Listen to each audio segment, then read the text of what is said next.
The A2 license has been the cause of a lot of controversy, and one aspect of this is the kind of bike that you need to use for the test.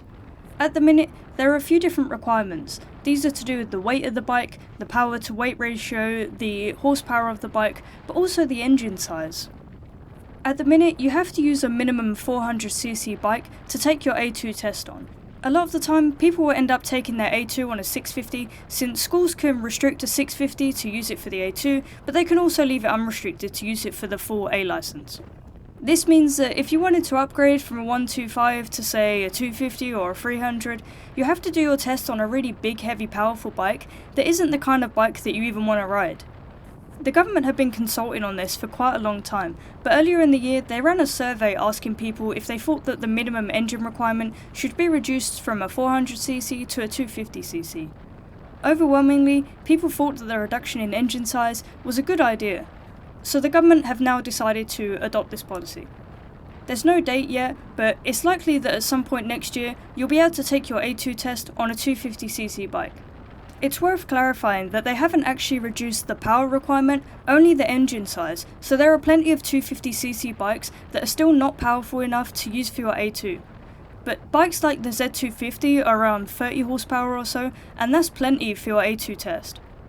The reason people can't already do their test on a Z250 is not because of the horsepower, but just because the engine size isn't big enough. So if for some reason you had a 400cc bike putting out 25 horsepower or something, that would be completely fine to take your test on, but you can't take your test on a 250 that makes around 30 horsepower.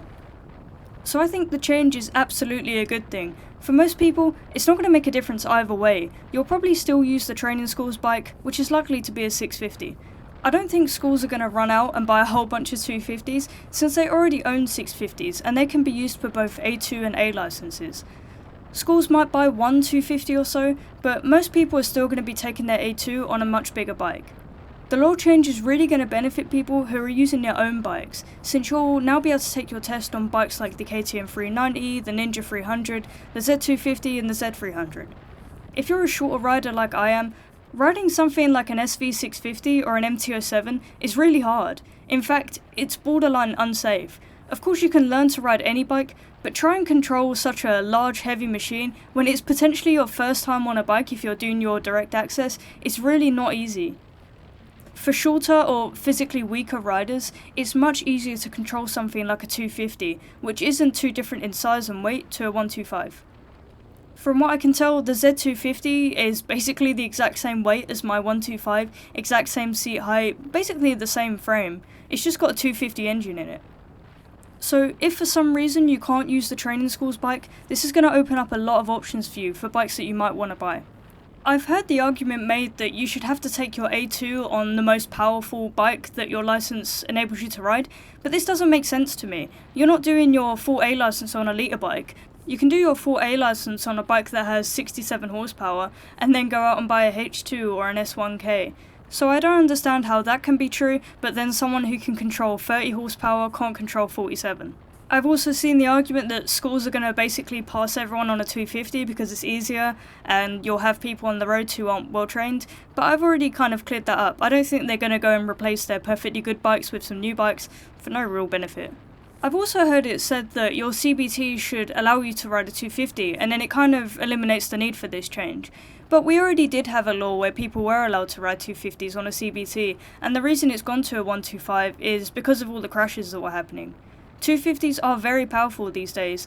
A Z250 has around the same top speed as my Rebel 500. It has less torque, so it takes longer to get there, but a Z250 can go 90 miles per hour just fine, the same as my Rebel.